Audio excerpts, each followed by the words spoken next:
Nietzsche knew that after the death of God, which was something he regarded as really the ultimate catastrophe, the ultimate murder.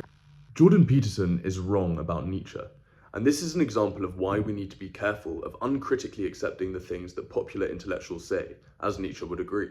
Jordan Peterson likes to interpret Nietzsche in a way that bolsters his arguments in favour of Christianity.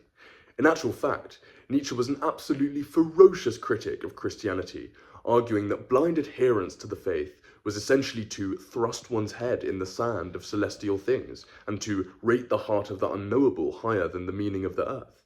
In other words, Nietzsche believed that Christianity, with its emphasis on life after death, on committing morally beneficent actions so as to reserve a place in the kingdom of heaven, was intrinsically life-denying, as opposed to the life-affirming attitude of the ancient Greeks, who celebrated the body, soma, and the earth, Gaia.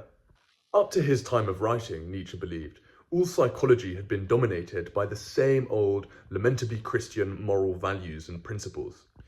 He also warns the psychologists who are willing to reject these principles of the seasickness that they will experience when plunged into an ocean devoid of moral values.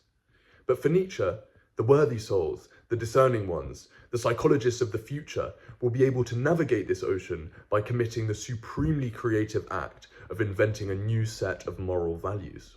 In fairness to Peterson, Nietzsche did predict, following the death of God, that we'd begin to worship ideologies, i.e. fascism and communism, with the same unthinking zeal, leading to the rivers flowing thick with blood, which they did, and is an example of Nietzsche's unspeakably profound prophetic power.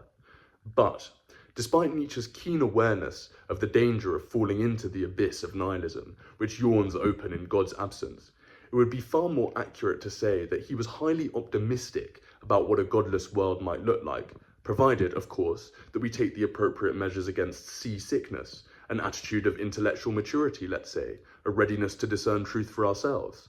And this optimism, I think, is supremely important to grasp in a post-God world.